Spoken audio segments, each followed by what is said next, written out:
दोस्तों, जिंदगी एक लंबी यात्रा है। कभी रास्ते आसान होते हैं तो कभी ऐसे मोड़ आ जाते हैं जहां हमें समझ नहीं आता कि किस दिशा में चलें। हर इंसान अपने तरीके से खुशियों, सफलता और शांति की तलाश में भटकता रहता है। लेकिन असली सवाल यह है कि इस सफर में हमें कौन सी बातें अपने दिल में रखनी चाहिए और किन बातों का खुलासा दुनिया के सामने करने से बचना चाहिए, क्योंकि हर सच सबके सामने कहने के लिए नहीं होता और हर राज सबको जानने की जरूरत नहीं होती। आपने देखा होगा, कई बार हम अपनी खुशियां, अपने सपने या अपनी तैयारियां लोगों को बताने में इतने जल्दी कर देते हैं कि वह बात हमारे लिए उलटी पड़ जाती है। वजह दुनिया में हर कोई आपके भले की नहीं सोचता। यहाँ तक कि जो लोग आपको हंसते मुस्कुराते देखते हैं, उनमें से भी कुछ ऐसे होते हैं जो चाहते हैं कि आपकी मुस्कान गायब हो जाए, आपका चैन टूट जाए और आपके सपनों की राह में रुकावटें आ जाए। यही वजह है कि समझदार लोग अपनी जिंदगी की कुछ खास बातें हमेशा अपने भीतर रखते हैं और इस बारे में सबसे गहरी सीख हमें मिलती है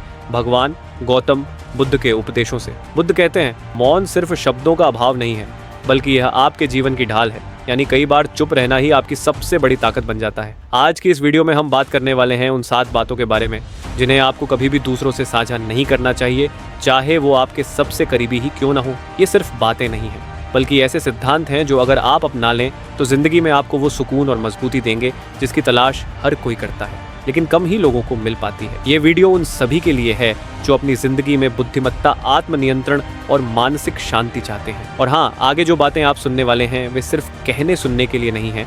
ये बातें आपको सोचने पर मजबूर करेंगी और शायद आपकी जिंदगी का रुख ही बदल देंगी। पर दोस्तों, वीडियो में आगे बढ़ने से पहले यदि आप भी भगवान गौतम बुद्ध के सच्चे भक्त हैं तो इस वीडियो को लाइक करके कमेंट बॉक्स में नमो बुद्धाय जरूर लिख देना।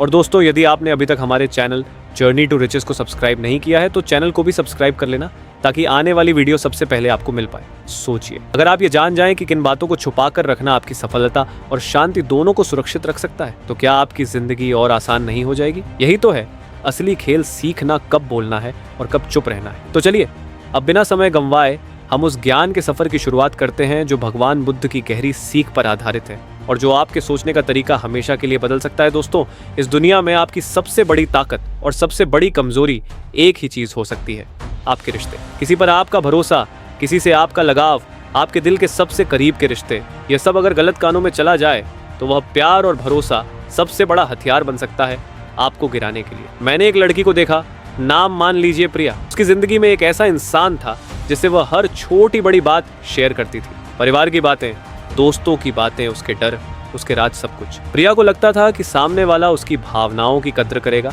लेकिन जब रिश्ता टूट गया तो वही बातें तानों और बदनामी का जरिया बन गई। वह लोग जिन्हें उसने अपने सबसे गहरे रिश्तों की कहानियां सुनाई थी, वही बातें उसके खिलाफ इस्तेमाल करने लगे। बुद्ध ने कहा था, दिल का दरवाजा हर किसी के लिए मत खोलो, क्योंकि हर आग्नि मंदिर नहीं होता। मतलब साफ है, आपके रिश्तों की गहराई सिर्फ उन्हीं के लिए होनी चाहिए जो उन्हें निभाने का सामर्थ्य रखते हो। अगर आपने सबको अपने परिवार के झगड़े, दोस्तों के राज, अपने दिल के घाव बता दिए तो आप खुद अपनी प्राइवेसी का दरवाजा खुला छोड़ रहे हैं। और इस दुनिया में बहुत कम लोग हैं जो खुले दरवाजे से सिर्फ सलाम करके लौट जाते हैं। बाकी तो अंदर झांकेंगे, कमजोरी ढूंढेंगे और बाहर आकर कहानी फैलाएंगे। मैंने एक लड़के को देखा, उसका नाम अमित था। उसकी मंगनी टूटी वजह थी दोनों परिवारों का मतभेद। अमित ने यह बात अपने ऑफिस के दोस्तों को बता दी। कुछ ने हमदर्दी दिखाई, लेकिन कुछ ने उसी बात को हंसी में बदल दिया। अरे इसकी तो शादी पंडाल में पहुंचकर टूटी। सोचिए, अमित का निजी दर्द अब एक मजाक बन चुका। दोस्तों, आपके रिश्तों की गहराई आपकी आत्मा की तरह है, उसे सबके सामने खोलना आपको कमजोर बना देता है। अगर कभी कुछ बुरा हो भी जाए तो बस इतना कहिए, जिंदगी में कुछ चीजें ठीक नहीं चली, बस यही बात खत्म कर दीजिए। हर रिश्ते में उतार चढ़ाव होते हैं, लेकिन अगर आप उन्हें पब्लिक कर देंगे तो लोग कहानी से ज्यादा मसाला ढूंढेंगे। तो याद रखिए, रिश्ते सिर्फ 2 लोगों के बीच होते हैं, लेकिन जब आप उनकी बातें तीसरे, चौथे, 5वें को बता देते हैं तो वह रिश्ते का पवित्र दायरा टूट जाता है। बुद्ध ने कहा था, जो फूल की खुशबू को बचाकर रखता है वही उसे लंबे समय तक महसूस कर सकता है। मतलब अपने रिश्तों की खुशबू भी संभाल कर रखो, वरना दुनिया उसे अपनी हवा में मिला देगी और फिर वह कभी पहले जैसी नहीं रहेगी। इसलिए दोस्तों, अगली बार जब आप किसी से बहुत जुड़े हों तो याद रखिए, यह जुड़ाव सिर्फ आपका है, इसे सबको बताना जरूरी नहीं। अगर कभी वह रिश्ता टूट भी जाए तो उसकी गहराई आपके दिल में रहे, लोगों की जुबान पर नहीं। क्योंकि जो लोग आपके निजी रिश्तों की कहानियां जानते हैं वे उन्हें या तो अपनी मनोरंजन के लिए इस्तेमाल करेंगे या आपके खिलाफ हथियार की तरह। चुनाव आपके हाथ में है, आप अपने रिश्तों को पवित्र रखना चाहते हैं या पब्लिक डिस्कशन का हिस्सा बनाना चाहते हैं। दोस्तों, जिंदगी में हम सबके अंदर कुछ ऐसे डर और कमजोरियां होती हैं जिन्हें हम किसी से कह नहीं पाते। कोई अकेलेपन से डरता है, कोई असफलता से, कोई रिजेक्शन से, कोई गरीबी से। सोचता है कि अगर यह दुनिया मेरी कमजोरी जान गई तो शायद मुझे समझेगी, लेकिन सच्चाई यह है कि दुनिया का बड़ा हिस्सा आपको समझने से पहले आंकने लगता है, और जो लोग आपको आंकते हैं वे अक्सर आपकी इस कमजोरी को हथियार बना लेते हैं। मैं आपको एक कहानी सुनाता हूँ। एक लड़का था, नाम मान लीजिए समीर। उसकी सबसे बड़ी कमजोरी थी पब्लिक स्पीकिंग का डर। कॉलेज में हर बार प्रेजेंटेशन का मौका आता तो वह बीमार पड़ने का बहाना बना देता। इंटरव्यू में जाते ही पसीने पसीने हो जाता। एक दिन उसने अपने दोस्तों से कहा, यार मैं भीड़ के सामने बोल ही नहीं पाता। उसने सोचा शायद लोग उसका साथ देंगे, प्रैक्टिस कराएंगे, मोटिवेट करेंगे, लेकिन हुआ इसका उल्टा। क्लास में वही दोस्त उसका मजाक उड़ाने लगे। अरे इसे मत बुलाओ, ये तो हकलाता है। कुछ तो जानबूझकर उसे ऐसी स्थितियों में धकेलने लगे जहां वह घबरा जाए, ताकि फिर हंसी का मजा ले सके। धीरे धीरे समीर का आत्मविश्वास और गिरता चला गया। बुद्ध ने कहा था, शेर अपना जख्म जंगल में छुपा कर रखता है, वरना गिद्धों को दावत मिल जाती है। इसका मतलब है कि आपकी कमजोरी सिर्फ आपके और आपके सुधार के सफर के बीच होनी चाहिए। दुनिया में बहुत कम लोग हैं जो आपकी कमजोरी को देखकर आपको ऊपर उठाने की कोशिश करेंगे। बाकी ज्यादातर लोग उसे आपकी पहचान बना देंगे। मैंने एक बिजनेसमैन को देखा जिसने एक मीटिंग में यह कह दिया कि उसे फाइनेंशियल टर्म्स की ज्यादा समझ नहीं है। सामने वाला तुरंत समझ गया कि यही जगह है जहां वॉर किया जा सकता है। डील की शर्तें अपने पक्ष में बदल दी और उसे भारी नुकसान हो गया। सोचिए, यह उसकी ईमानदारी नहीं बल्कि अपनी कमजोरी गलत जगह उजागर करने की कीमत थी। दोस्तों, अपनी कमजोरियों को छुपाना झूठ बोलना नहीं है, ये अपनी रक्षा करना है। जैसे युद्ध में कोई योद्धा अपनी ढाल से शरीर के कमजोर हिस्से को बचाता है, वैसे ही जिंदगी में आपको अपनी ढाल खुद बनानी होगी। आपका डर और आपकी कमजोरी सिर्फ आपके सुधार की प्रक्रिया का हिस्सा है। ये आपकी स्थायी पहचान नहीं है, लेकिन अगर आप इसे सबके सामने रख देंगे तो दुनिया इसे आपकी स्थायी पहचान बना देगी। और हाँ, ये मत सोचिए कि अगर आप किसी को अपनी कमजोरी बता देंगे तो वह हमेशा आपके पक्ष में रहेगा। कई बार वही लोग जो आपकी कमजोरी सुनते हैं, किसी गुस्से, जलन या मौके के वक्त उसी का इस्तेमाल करके आपको गिरा देते हैं। और सबसे दुखद बात यह है कि उस वक्त आप कुछ कर भी नहीं पाते, क्योंकि आपने खुद उन्हें यह हथियार दिया होता है। बुद्ध ने कहा था, मौन में रहकर मजबूत बनो, ताकि जब बोलो तो दुनिया सुनने के अलावा कुछ कर ही न सके। इसका मतलब यह है कि आपकी कमजोरी का जिक्र सिर्फ तब हो जब वह आपकी ताकत में बदल चुकी हो, तब लोग उसे सुनकर प्रेरित होंगे। लेकिन जब वह ताज़ा घाव है तो लोग उसे सिर्फ जख्म मानेंगे। इसलिए दोस्तों, अगली बार जब दिल करे किसी को अपना डर, अपनी कमजोरी बताने का, तो सोचिए, क्या वह सुनने वाला आपका सच्चा साथी है या बस एक और श्रोता जो बाद में इसे आपकी पहचान बना देगा? क्या वह आपके साथ खड़ा होकर उस डर को जीतने में मदद करेगा या किसी मौके पर इसे आपकी हार बनाने में इस्तेमाल करेगा? डर और कमजोरी आपकी निजी लड़ाई है और इसे जीतकर ही आप सच में मजबूत बन सकते हैं, न कि इसे सबके सामने रखकर। जब तक आप इस लड़ाई में जीत नहीं जाते तब तक इसे अपने दिल के अंदर, अपने काम की मेहनत में और अपने सुधार की प्रक्रिया में ही छुपा कर रखें। और जब एक दिन आप इस डर को हरा कर खड़े होंगे तब दुनिया खुद पूछेगी, ये तूने कैसे किया? दोस्तों, पैसा कमाना एक कला है, लेकिन उससे भी बड़ी कला है उस पैसे को सही जगह लगाना और सही तरीके से इस्तेमाल करना। दुनिया में बहुत से लोग अमीर इसलिए नहीं बन पाते क्योंकि वो जितना कमाते हैं उससे ज्यादा अपनी मंशा और प्लान सबको बता देते हैं। और जैसे ही आप अपने पैसों के इस्तेमाल और निवेश की रणनीति लोगों के सामने खोल देते हैं, समझ लीजिए आपने अपने फ्यूचर के ताले की चाबी दुनिया के हाथ में थमा दी है। मैं आपको एक कहानी सुनाता हूँ। एक व्यक्ति था, नाम मान लीजिए दीपक। उसने सालों की मेहनत से एक अच्छी रकम बचाई थी। उसका सपना था उस पैसे से रियल एस्टेट में इन्वेस्ट करना। उसने अपने कुछ दोस्तों को यह बात बता दी कि वो शहर के बाहर जमीन खरीदने वाला है। सुनते ही एक दोस्त ने कहा, अरे वहां तो कुछ सालों तक कोई फायदा नहीं होगा, तू स्टॉक मार्केट में डाल, जल्दी पैसा आएगा।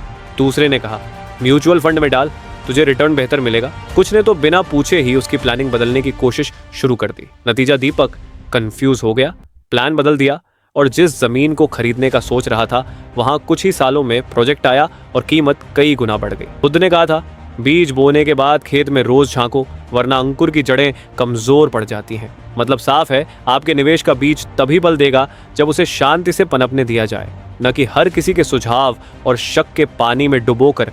पैसे की प्लानिंग और निवेश की रणनीति आपके भविष्य की नींव होती है। यह सिर्फ आंकड़ों का खेल नहीं है, यह आपकी सोच, आपकी प्राथमिकताओं और आपके रिस्क लेने की क्षमता का मिश्रण है। अगर आप इसे दुनिया के सामने खोल देंगे तो लोग अपनी सोच और डर आपके प्लान में डाल देंगे। और सच कहूं तो ज्यादातर लोग चाहते ही यही हैं कि आप उतना ही सोचें जितना वो सोच सकते हैं। मैंने एक महिला को देखा जो धीरे धीरे अपने छोटे बिजनेस से कमाए पैसे को गोल्ड में बदल रही थी। उसने कभी किसी को नहीं बताया, यहाँ तक कि अपने घर वालों को भी नहीं। सालों बाद जब सोने की कीमत कई गुना बढ़ गई तो उसकी बचत इतनी हो चुकी थी कि उसने अपने बच्चों की पढ़ाई और घर का सपना पूरा कर लिया। लोग चौंक गए, ये कब और कैसे हुआ? उसने बस मुस्कुरा कर कहा, जब तुम सब खर्च में लगे थे, मैं बचत और निवेश में लगी थी। दोस्तों, पैसा दिखाने के लिए नहीं, बचाने और बढ़ाने के लिए होता है, और इसका सबसे सुरक्षित तरीका है अपनी रणनीति को चुप रखना। अगर आप रियल एस्टेट में इन्वेस्ट कर रहे हैं, क्रिप्टो में डाल रहे हैं, बिजनेस में लगा रहे हैं, या बस सेविंग अकाउंट भर रहे हैं, ये सब आपके और आपके बैंक के बीच का मामला होना चाहिए, न कि आपके और पूरी दुनिया के बीच का। याद रखिए, पैसा सिर्फ नोट और सिक्कों का ढेर नहीं है, ये आपकी मेहनत, आपकी नींद, आपका समय और आपका संघर्ष है। और आप चाहेंगे कि यह सब सही जगह सुरक्षित रहे, न कि दूसरों की राय और दखल में बर्बाद हो। बुद्ध ने कहा था, जिस धन को तुम सुरक्षित रखते हो वही तुम्हें सुरक्षित रखता है। तो दोस्तों, अगली बार जब कोई आपसे पूछे तेरे पास कितना है, कहाँ लगा रहा है, तो बस मुस्कुराइए और कहिए बस सही जगह पर। क्योंकि जो लोग आपकी रणनीति नहीं जानते वे उसे बिगाड़ नहीं सकते, और जो लोग सोचते हैं कि आप कुछ खास नहीं कर रहे, उन्हें एक दिन आपकी सफलता इतनी चौंकाएगी कि उनके पास सवाल होंगे और आपके पास सिर्फ एक जवाब, समय और मौन मेरी सबसे बड़ी ताकत थी। दोस्तों, जिंदगी में आगे बढ़ने के लिए मेहनत जरूरी है, लेकिन सही दिशा उससे भी ज्यादा जरूरी है। और सही दिशा अक्सर हमें किसी गुरु, मेंटर या प्रेरणा स्रोत से मिलती है। ये कोई किताब हो सकती है, कोई इंसान, कोई अनुभव या कोई विचार। लेकिन एक बात याद रखिए, आपका गुरु या आपका असली प्रेरणा स्रोत सबको बताना हमेशा फायदेमंद नहीं होता। क्यों? क्योंकि दुनिया में दो तरह के लोग होते हैं। एक वो जो आपकी प्रेरणा को देखकर खुद भी सीखना चाहते हैं, और दूसरे वो जो आपकी प्रेरणा को देखकर उसे आपसे छीनना चाहते हैं या उसकी कद्र घटाना चाहते हैं। और सच कहूँ तो दूसरा वर्ग अक्सर ज्यादा बड़ा होता है। मैं आपको एक सच्ची घटना सुनाता हूँ। एक लड़का था, नाम मान लीजिए रोहित। वह बहुत साधारण परिवार से था, लेकिन टेक्नोलॉजी में उसका गजब का शौक था। एक दिन उसे ऑनलाइन एक ऐसे मेंटर मिले जिन्होंने उसे प्रोग्रामिंग की बारीकियां सिखाई। वह भी मुफ्त में। रोहित ने इस सीख को सीने में रखा और दिन रात मेहनत की।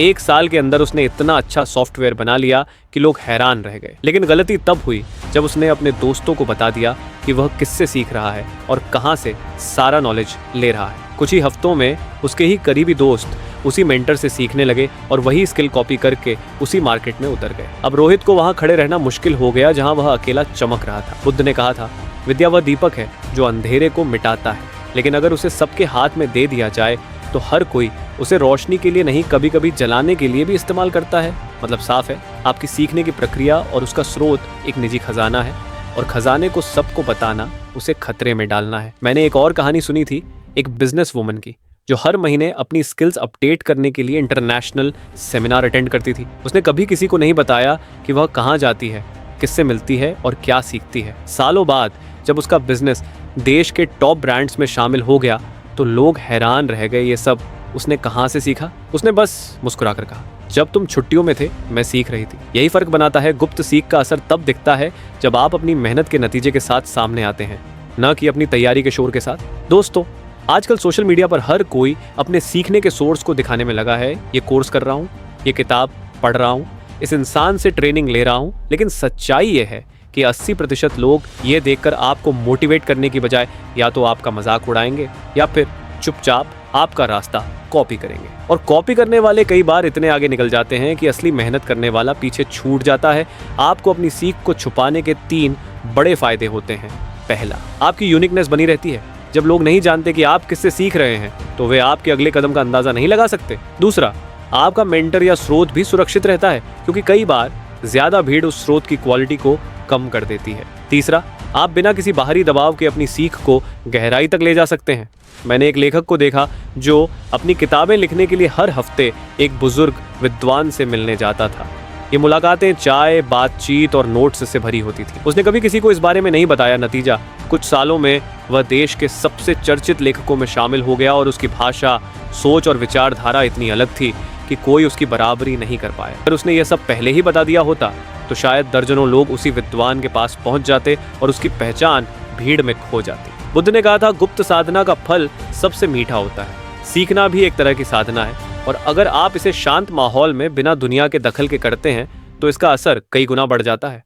तो दोस्तों, अगली बार जब आपको कोई ऐसा गुरु, मेंटर, किताब, कोर्स या अनुभव मिले जो आपकी जिंदगी बदलने की ताकत रखता हो, तो उसे अपने दिल के करीब रखिए, अपने दिमाग में उतारिए, लेकिन दुनिया को सिर्फ नतीजा दिखाइए, प्रक्रिया नहीं। क्योंकि प्रक्रिया पर जितने कम लोग जानते हैं उतना ही ज्यादा आप उसे अपने तरीके से ढाल सकते हैं। और याद रखिए, दुनिया अक्सर नतीजे देखकर सम्मान देती है, लेकिन प्रक्रिया देखकर सवाल। और हर सवाल का जवाब देना जरूरी नहीं होता। कुछ बातें आपके और आपकी मेहनत के बीच रहना ही आपकी सबसे बड़ी जीत होती है। इसलिए अगर कोई आपसे पूछे तूने ये सब कहाँ से सीखा, तो बस मुस्कुराइए और कहिए जब बाकी सो रहे थे मैं सीख रहा था। और फिर देखिए कैसे आपकी चुप्पी, आपकी मेहनत और आपका गुरु मिलकर एक ऐसी कहानी रचेंगे जिसे कोई छू भी नहीं पाएगा। दोस्तों, जिंदगी में आगे बढ़ने के लिए मेहनत, ज्ञान और किस्मत जरूरी है, लेकिन एक चीज और है जो आपके रास्ते को तेज कर सकती है, वो है आपका नेटवर्क, यानी आपके संपर्क। ये वो लोग हैं जो आपको सही समय पर सही मौका दिला सकते हैं, आपको ऐसी जगह पहुंचा सकते हैं जहां अकेले जाना मुश्किल है, और आपकी मेहनत को सही मंच दे सकते हैं। लेकिन एक बात याद रखिए, आपका असली नेटवर्क, आपके असली संपर्क सबको बताना हमेशा नुकसानदायक हो सकता है। क्यों? क्योंकि जब लोग जान जाते हैं कि आप किनसे जुड़े हैं तो वे दो काम करते हैं, या तो सीधे उन लोगों तक पहुंचने की कोशिश करते हैं ताकि आपको बीच से हटा सकें, या फिर आपके बारे में राय बनाने लगते हैं कि आप वहां तक खुद नहीं बल्कि अपने संपर्कों के दम पर पहुंचे हैं। मैंने अपने जीवन में कई ऐसे लोगों को देखा है जो अपने नेटवर्क के बारे में खुलकर बोलते थे। मेरा दोस्त इस कंपनी में है, मेरी जान पहचान उस मंत्री से है, मेरे पास इस बड़े बिजनेसमैन का नंबर है। शुरू में लोग वाह वाह करते हैं, लेकिन जैसे ही मौका आता है वही लोग उनके नेटवर्क को अपने फायदे के लिए इस्तेमाल करने लगते हैं। धीरे धीरे वो लोग जो पहले सिर्फ आपके थे अब कई लोगों के हो जाते हैं, और एक दिन आपको एहसास होता है कि आपके पास जो सबसे बड़ी ताकत थी वो अब आपके पास नहीं है। मैं आपको एक कहानी सुनाता हूँ। एक युवक था, नाम मान लीजिए अमन। अमन के पास मीडिया इंडस्ट्री में बेहतरीन संपर्क थे। एक बड़े पत्रकार और एक टीवी चैनल हेड से उसका अच्छा रिश्ता था। अमन के दोस्तों में एक था जो खुद भी मीडिया में नाम बनाना चाहता था। अमन ने पूरे भरोसे के साथ अपने इस दोस्त को अपने नेटवर्क से मिलवाया।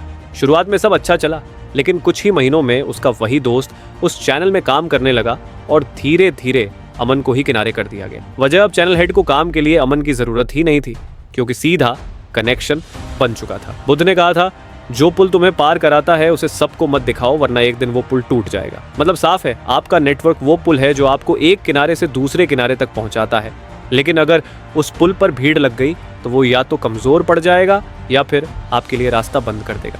एक बिजनेसमैन की कहानी भी याद आती है। वो हर महीने अपने इंडस्ट्री के टॉप प्लेयर्स से मिलता था, बातें करता था, कॉन्ट्रैक्ट साइन करता था, लेकिन उसने कभी किसी को नहीं बताया कि वो किससे मिलता है, कहाँ मिलता है और क्या बातें होती हैं। नतीजा ये हुआ कि सालों तक उसकी पोजीशन मजबूत रही और उसके कॉम्पिटिटर कभी ये नहीं समझ पाए कि वो अपनी डील्स कहाँ से फाइनल करवा रहा है।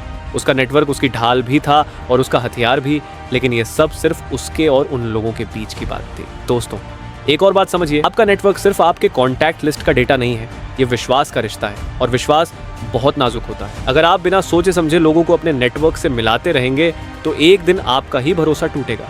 कई बार जिन लोगों को आप अपने कनेक्शन से जोड़ते हैं वही लोग आपकी पीठ पीछे वही संपर्क आपके खिलाफ इस्तेमाल कर सकते हैं। मैंने एक बार देखा कि एक युवा उद्यमी ने अपने निवेशक से अपने दो दोस्तों को मिलवाया। कुछ महीनों में वो दोनों दोस्त उसी निवेशक के साथ काम करने लगे और असली उद्यमी के प्रोजेक्ट में निवेश रुक गया। वजह साफ थी, निवेशक को अब नया और बेहतर मौका मिल गया था, और वो भी उसी नेटवर्क से जो असली उद्यमी ने ही बनाया था। बुद्ध ने कहा था, अपना खजाना उस जगह मत रखो जहां सबकी नजर हो, वरना एक दिन तुम्हें खाली हाथ रहना पड़ेगा। आपका नेटवर्क भी आपका खजाना है, शायद सबसे बड़ा, और इस खजाने को दिखाने का मतलब है दूसरों को नक्शा दे देना। दोस्तों, ये भी ध्यान रखिए कि कई बार लोग आपके नेटवर्क को कम आंकने के लिए उसका मजाक भी बना सकते हैं। जैसे अगर आप कहें कि आपका दोस्त एक बड़े लेखक हैं, तो कोई कह देगा, अरे वो तो किसी को भी किताब लिखने में मदद कर देते हैं। इस तरह वे आपके संपर्क की वैल्यू आपके मन में ही कम कर देंगे, और अगर आपने अपने संपर्क का सम्मान खुद ही घटा दिया तो धीरे धीरे आपका आत्मविश्वास भी गिर जाएगा। अब सवाल यह है कि क्या आपको अपना नेटवर्क कभी शेयर नहीं करना चाहिए? देखिए, ये पूरी तरह मना करना भी सही नहीं है। कभी कभी सही समय पर सही व्यक्ति को सही संपर्क से जोड़ना बहुत फायदेमंद होता है, लेकिन फर्क ये है कि यह आपको सोचे समझे रणनीतिक तरीके से करना है, न कि सबके सामने खुलकर। अगर आप किसी को अपने नेटवर्क से जोड़ते हैं तो पहले यह सुनिश्चित कर लें कि वह व्यक्ति भरोसेमंद है और यह जोड़ाव आपके लिए भी लंबे समय में फायदेमंद रहेगा। और हाँ, एक और ज़रूरी बात, अपना नेटवर्क सोशल मीडिया पर दिखाने से बचिए। आजकल लोग अपने इंस्टाग्राम और लिंक्डइन पर हर मीटिंग, हर डिनर, हर कॉन्टैक्ट की फ़ोटो डालते हैं। उन्हें लगता है इससे उनकी इमेज बनती है, लेकिन असल में वो अपने सभी पत्ते दुनिया के सामने खोल रहे होते हैं। और बिजनेस, करियर और ज़िंदगी में जो सारे पत्ते खोल देता है वो खेल हारने के लिए तैयार हो जाता है। बुद्ध ने कहा था, मौन ही सबसे बड़ी ताकत है। क्योंकि ये तुम्हारे इरादों को सुरक्षित रखता है। आपका नेटवर्क आपके इरादों का हिस्सा है, इसे जितना चुप रखोगे उतना ही मजबूत रहेगा। इसलिए दोस्तों, अगली बार जब कोई आपसे पूछे तेरे जानने वाले कौन कौन हैं, तो बस मुस्कुराइए और कहिए बस कुछ लोग हैं जो सही वक्त पर सही जगह खड़े रहते हैं। और यकीन मानिए, जब आपकी सफलता सबके सामने होगी तो लोग खुद अंदाजा लगाने में लगे रहेंगे कि आखिर आपको रास्ता किसने दिखाया था। और यही आपकी सबसे बड़ी जीत होगी दोस्तों। इस दुनिया में सबसे कीमती चीज क्या है? पैसा, ताकत, शोहरत नहीं, सबसे कीमती चीज है मन की शांति। क्योंकि अगर मन में शांति नहीं है तो पैसा